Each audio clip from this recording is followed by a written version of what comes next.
n number of composition of simple harmonic vibrations having the same amplitude and same period with the phase increasing in arithmetic progression. ಇಲ್ಲಿ n number of simple harmonic vibrations ಇದೆ. ಒಂದೊಂದು ವೈಬ್ರೇಷನ್ದು amplitude same ಇದೆ, period same ಇದೆ, ಆದರೆ phase arithmetic ಪ್ರೋಗ್ರೆಷನಲ್ಲಿದೆ, arithmetic increasing progression ಇದೆ. ಅದನ್ನು ಇಲ್ಲಿ ಡಿರೈವ್ ಮಾಡಬೇಕು. So this can be derived by the law of parallelogram. We know that statement for law of parallelogram for addition of n number of vectors. The n number of vectors represented both in magnitude and direction are taken along the adjacent sides of the polygon in the same order, and their resultant is taken along the closing side of the polygon but in opposite direction. This is the statement. ಏನು, ಒಂದೊಂದು individual vectors ಅನ್ನ ಪಾಲಿಗಾನ್ನ ಒಂದೊಂದು adjacent sides ಅಲ್ಲಿ ತಗೊಂಡಿರಬೇಕು, same direction ಅಲ್ಲಿ. ಆ ಎಲ್ಲ individual vectors ಇಂದ produce ಆಗಿರ್ತಕ್ಕಂಥ ರಿಸಲ್ಟೆಂಟ್ ವೆಕ್ಟರ್ ಅನ್ನ ಅದೇ ಪಾಲಿಗಾನ್ನ ಕ್ಲೋಸಿಂಗ್ ಸೈಡ್ ಅಲ್ಲಿ ತಗೋಬೇಕು, ಆಪೋಸಿಟ್ ಡೈರೆಕ್ಷನ್ ಅಲ್ಲಿ. ಈ ರೀತಿ ಇಂಡಿವಿಜುವಲ್ ವೆಕ್ಟರ್ಸ್ ಇರೋ ಜಾಗದಲ್ಲಿ ನಾವು individual simple harmonic n number of simple harmonic vibrations ಅನ್ನ ತಗೊಂಡಿದ್ದೀವಿ. ಒಂದೊಂದು ಇಲ್ಲಿ OP first simple harmonic vibration means vector, second simple harmonic vibration PQ means vector, second vector, and third vector QR is nothing but the third simple harmonic vibration of the particle, and fourth vector RS is nothing but the fourth particle of the simple harmonic vibration of the particle, and so on. ಈ ರೀತಿ OP, PQ, QR, RS ಈ ರೀತಿ n number of simple harmonic vibrations ಇದಾವೆ. ಅವುಗಳನ್ನ vectors ಅಂತ ತಗೊಳ್ತೀವಿ along the adjacent sides of the polygon OP, PQ, QR, RS and so on. All these n number of vectors in the produce ಆಗಿರ್ತಕ್ಕಂಥ resultant vector is taken along the closing side of the polygon OS but in opposite direction. ಇವೆಲ್ಲವೂ aunty clock wise direction ಇದ್ರೆ OS opposite direction ಇದೆ, clock wise direction ಅಲ್ಲಿ ಇದೆ. ಈ ರೀತಿ all the n number of simple harmonic vibrations ಇಂದ produce ಆಗಿರ್ತಕ್ಕಂಥ resultant vibration ಅನ್ನ closing side of the polygon ಅಲ್ಲಿ ತಗೊಂಡಿದ್ದೀವಿ. ಜೊತೆಗೆ small a is the amplitude of the each individual simple harmonic vibration. ಒಂದೊಂದು ಸಿಂಪಲ್ ಹಾರ್ಮೋನಿಕ್ ವೈಬ್ರೇಷನ್ ಆಂಪ್ಲಿಟ್ಯೂಡ್ ಅನ್ನ a ಅಂತ ತಗೊಂಡಿದ್ದೀವಿ, ಸ್ಮಾಲ್ ಲೆಟರ್ a ಅಂತ ತಗೊಂಡಿದ್ದೀವಿ. All the n number of vibrations ಇಂದ ಪ್ರೊಡ್ಯೂಸ್ ಆಗಿರ್ತಕ್ಕಂಥ ರಿಸಲ್ಟೆಂಟ್ ವೈಬ್ರೇಷನ್ ಆಂಪ್ಲಿಟ್ಯೂಡ್ ಅನ್ನ ಕ್ಯಾಪಿಟಲ್ A ಅಂತ ತಗೊಂಡಿದ್ದೀವಿ. Capital A is the amplitude of resultant vibration of all the simple harmonic vibrations. ಹಾಗೇನೆ ಇಲ್ಲಿ ಆಂಗಲ್ 0 ಆಗುತ್ತೆ, ಅಪೋಕ್ ಆಂಗಲ್ 0 ಆಗುತ್ತೆ, ಇಲ್ಲಿ ಅಪೋಕ್ ಆಂಗಲ್ 2 ಆಲ್ಫಾ ಆಗುತ್ತೆ, ಇಲ್ಲಿ epoch angle 4 alpha, 6 alpha, 8 alpha etcetera. ಈ ರೀತಿ 0, 2 ಆಲ್ಫಾ, 4 ಆಲ್ಫಾ, 6 ಆಲ್ಫಾ ಅಂತಕ್ಕಂಥವು epoch angle of the individual first vector, second vector, third vector, fourth vector etcetera.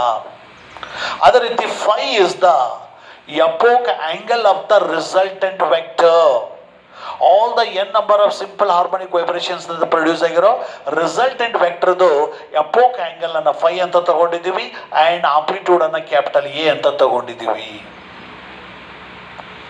So ಈಗ displacement of the particle along the y axis ಬೇಕು. We know that simple harmonic equation y equal to a sin omega t minus phi. Phi is the phase difference. ಹಾಗಾಗಿ ಆ ಒಂದು face ರಿಫರೆನ್ಸು arithmetic progression ಅಲ್ಲಿ ಇರಬೇಕು. 0, 2, 4, 6, 8 ಈ ರೀತಿ arithmetic progression ತಗೊಂಡಿದ್ದೀವಿ. That is 2 alpha, 4 alpha, 6 alpha, 8 alpha. Okay, ಹಾಗಾಗಿ simple that means displacement of the simple harmonic motion of the particle along the y axis is y1 equal to a sin of omega t minus 0. Initially angle 0 ಇದೆ with respect to x axis, ಹಾಗಾಗಿ omega t minus 0. Similarly, for the second particle, displacement of the second simple harmonic vibration of the particle is y2 equal to a, amplitude is same, y2 equal to a sin omega t minus 2 alpha. Omega means angular frequency. ಇಲ್ಲಿ period same ಇರೋದ್ರಿಂದ frequency same ಇರೋದ್ರಿಂದ angular frequency ಸಹಿತ same ಇದೆ omega into t minus ಈ ಒಂದು arithmetic progression angle, phase angle is 2 alpha ಇದೆ ಅಥವಾ apex angle is 2 alpha ಇದೆ. ಅದೇ ರೀತಿ similarly y3 is equal to a sin omega t minus 4 alpha. ಅದೇ ರೀತಿ similarly yn is equal to last particle resultant ಪಾರ್ಟಿಕಲ್ದು amplitude of vibration is a, capital A into sin of omega t minus phi is the epoch angle of the resultant vibration. ಹಾಗಾಗಿ yn equal to a into sin of omega t minus phi. ಇದು resultant ವೈಬ್ರೇಷನ್ದು displacement of the particle along the y-axis a into sin of omega t minus phi. So ಈ ಒಂದು vibration vectors ಅನ್ನ ನಾವು 2 components ಆಗಿ resolve ಮಾಡ್ತೀವಿ. ಒಂದು horizontal component, ಇನ್ನೊಂದು vertical component. Horizontal component ಅಲ್ಲಿ a cos ಆಲ್ಫಾ ಇರುತ್ತೆ, ವರ್ಟಿಕಲ್ ಕಾಂಪೊನೆಂಟ್ ಅಲ್ಲಿ a sin ಆಲ್ಫಾ ಇರುತ್ತೆ. Vertical component means along the y axis and horizontal component means along the x axis. ಹಾಗಾಗಿ the displacement of the simple harmonic vibration of the particle along the y axis ಬೇಕು. ಹಾಗಾದ್ರೆ first component is 0 into sine 0, sin 0 ಅಂತಂದ್ರೆ a into sin 0, sin 0 ಅಂದ್ರೆ 0 into a is the 0. Second one is for the pq, second particle ಗೆ a into sin 2 alpha, epoch angle 2 alpha ಇದೆ. Next third one is a into sin 4 alpha, a into sin 6 alpha, a into sin 8 alpha and so on. ಅದೇ ರೀತಿ displacement of the particle, component of displacement of the particle or projection of the component of the particle along the x-axis or along the horizontal or a into cos 0 under 1. So a into a cos 2 alpha, a cos 4 alpha, a cos 6 alpha, a cos 8 alpha. ಅದರ 6 2 alpha, 4 alpha, 6 alpha ಏನಿವು arithmetic progression ಅಲ್ಲಿ ಇರ್ತಕ್ಕಂಥ face arithmetic progression ಇರೋದನ್ನ ಇಲ್ಲಿ ನಾವು ತಗೊಳ್ತಾ ಇದ್ದೀವಿ. So ಈಗ a capital a into sin phi ಅಂದ್ರೆ ಏನಿದು?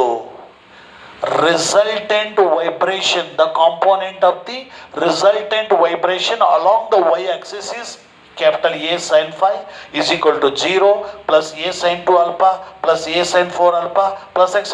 A sin 2 into bracket n minus 1 into alpha. Call it as equation number 1. Similarly, capital A cos phi ಅಂತಂದ್ರೆ component of the resultant vibration along the x-axis. Component of the resultant vibration along the x-axis or along the horizontal, capital A cos phi is equal to individual components in the a plus a cos 2 alpha plus a cos 4 alpha plus a cos 6 alpha plus etc. plus a into cos of 2 into bracket n minus 1 into alpha. ಯಾಕಂದ್ರೆ n number of simple harmonic vibrations ಇರೋದ್ರಿಂದ last component a into cos of 2 into bracket n minus 1 into alpha ಆಯಿತು. In the right side of the equation a same ಇದೆ, common ತೆಗಿತೀವಿ. ಹಾಗಾಗಿ a cos phi is equal to a into bracket 1 plus cos 2 alpha plus cos 4 alpha plus cos 6 alpha plus etc. cos 2 into bracket n minus 1 into alpha. Now this equation is multiplying by the 2 sin alpha on both sides. ಎರಡು ಸೈಡಲ್ಲಿ ಒಂದು ಈಕ್ವೇಷನ್ಗೆ 2 sin ಆಲ್ಫಾದಿಂದ multiply ಮಾಡ್ತೀವಿ. ಆಗ 2a sin alpha into cos phi is equal to right ಸೈಡಲ್ಲಿ a into 1 into sine 2 sin alpha ಅಂತಂದರೆ 2 sin alpha plus 2 sin alpha into cos alpha cos 2 alpha plus 2 sin alpha into cos 4 alpha plus etcetera 2 sin alpha into cos of 2 into bracket n minus 1 into alpha ಆಯಿತು. We know the trigonometric formula 2 sin a into cos b is equal to sin of a plus b minus sin of a minus b. ಈ ಒಂದು trigonometric ಫಾರ್ಮುಲಾನ ಇಲ್ಲಿ apply ಮಾಡಬೇಕು. So 2a sin alpha into 2a sin alpha into cos phi is equal to a into bracket 2 sin alpha ಹಾಗೆ ಇದೆ.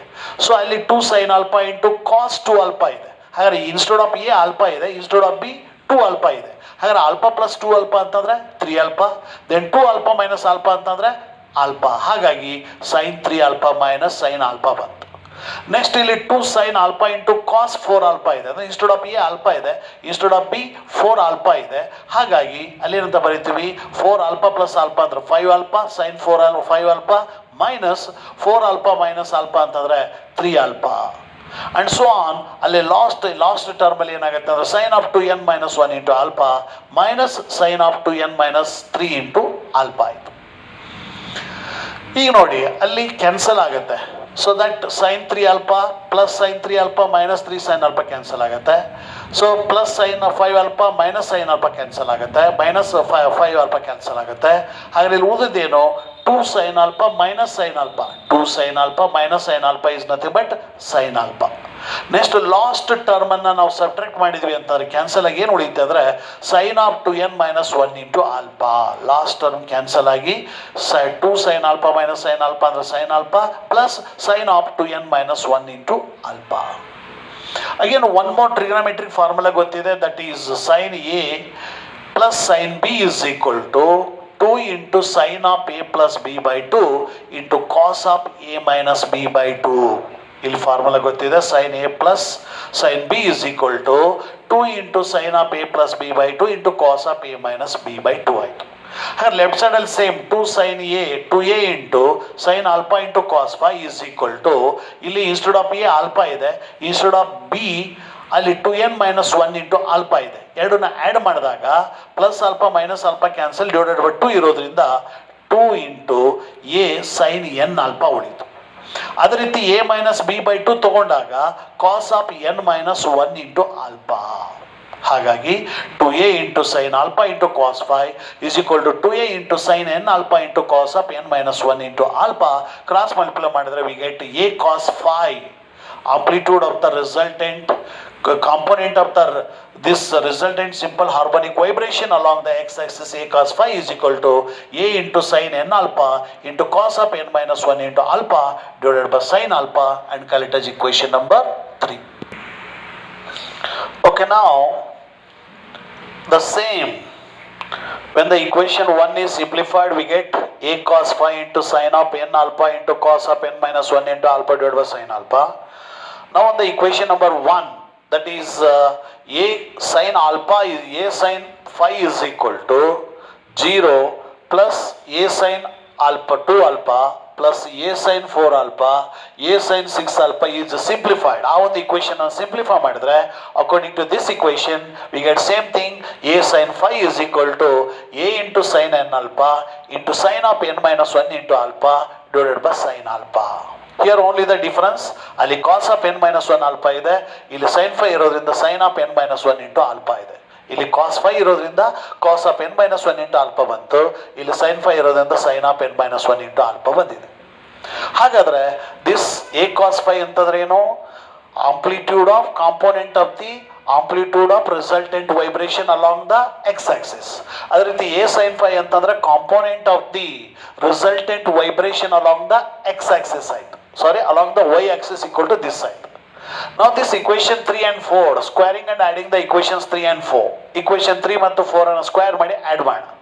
ಹಾಗಾದ್ರೆ A sine phi ಇದೆ, A square ಇದೆ, ಇಲ್ಲಿನೂ ಸಹಿತ ಎ ಸ್ಕ್ವೇರ್ ಇದೆ, ಹಾಗಾಗಿ ಎ ಸ್ಕ್ವೇರ್ ಕಾಮನ್ ತೆಗಿತೀವಿ, into sine square 5 plus cos square 5 is equal to right ಸೈಡಲ್ಲಿ ಎ ಸೈನ್ ಎನ್ ಫೈ ಇದೆ, ಇಲ್ಲಿನೂ ಎ ಸೈನ್ ಎನ್ ಫೈ ಇದೆ, ಹಾಗಾಗಿ A square n phi common ತೆಗೆದ್ವಿ, ಡಿವೈಡೆಡ್ ಬೈ ಸೈನ್ ಆಲ್ಫಾ ಇದೆ, ಇಲ್ಲೂ ಸೈನ್ ಆಲ್ಫಾ ಇದೆ, ಸೈನ್ ಸ್ಕ್ವೇರ್ ಆಲ್ಫಾ ಆಯಿತು ಸ್ಕ್ವೇರ್ ಮಾಡೋದ್ರಿಂದ, into bracket sine square N minus 1 into alpha plus of cos square N minus 1 into alpha ಆಯಿತು. We know that formula sin square theta plus cos square theta equal to 1. So sin square 5 plus cos square 5 equal to 1. Agar a square into 1 is equal to right side all same a square sin square n alpha divided by sin square alpha into bracket same thing sin square n minus 1 into alpha plus cos square n minus 1 into alpha is also becomes 1. So now applying the square root on both sides, we get a is equal to small a into sin n alpha divided by sin alpha. Capital A equal to a sin n alpha divided by sin alpha is the equation for resultant amplitude of the n number of simple harmonic vibrations having the same amplitude and same frequency or same period. Same period ಮತ್ತು same ಫ್ರೀಕ್ವೆನ್ಸಿಯನ್ನು ಹೊಂದಿರತಕ್ಕಂಥ ಅಥವಾ same amplitude ಅನ್ನು ಹೊಂದಿರತಕ್ಕಂಥ n number of simple harmonic vibrations ಇಂದ produce ಆಗಿರತಕ್ಕಂಥ resultant amplitude equation capital A equal to A sin n alpha divide by sin alpha. ನಾವು dividing equation 4/3 equation 4 ಅನ್ನ 3 ಇಂದ ಡಿವೈಡ್ ಮಾಡೋಣ. ಹಾಗಾದ್ರೆ A sin 5 divide by A cos 5 is equal to right side ಅಲ್ಲಿ A sin n alpha A sin n alpha sin alpha get cancelled. ಉಳಿಯೋದು sin n minus 1 into alpha divided by cos of n minus 1 into alpha. A and A get cancelled. Sin by cos is nothing but the tan phi is equal to ಇಲ್ಲಿನೂ ಸಹಿತ sin by cos is nothing but the tan n minus 1 into alpha. ಇಲ್ಲೂ tan ಇದೆ cancel ಆಗಿ phi is equal to n minus 1 into alpha. This is the equation for increasing order of the increasing arithmetic progression of the epoch angle or phases of in this arithmetic progression. ಆ ಒಂದು simple harmonic vibration of ಪಾರ್ಟಿಕಲ್ಸ್ಗಳ ಮಧ್ಯೆ ಇರ್ತಕ್ಕಂಥ phase ಐತಲ್ಲ, ಒಂದೊಂದು simple harmonic progression phase arithmetic sum ಅಲ್ಲಿ ಇರ್ತಾ ಇದ್ರೆ ಈ ಒಂದು ಪ್ರೋಗ್ರೆಷನ್ ಅಲ್ಲಿ ಇರುತ್ತೆ, ಅರ್ಥಮೆಟಿಕ್ ಪ್ರೋಗ್ರೆಷನ್ ಅಲ್ಲಿ ಇರುತ್ತೆ ಅನ್ನೋದನ್ನ ಪ್ರೂವ್ ಮಾಡ್ದಂಗೆ ಆಯ್ತು. That means n minus 1 into alpha n equal to 1 2 3 4 5 substitute ಮಾಡಿದ್ವಿ ಅಂತಂದ್ರೆ n is equal to 0, n is equal to other 5 is equal to 2 alpha 4 alpha 6 alpha 8 alpha 10 alpha. This is the progression, arithmetic progression of epoch angle are nothing but phase angles of the simple harmonic vibration of the particles. Okay.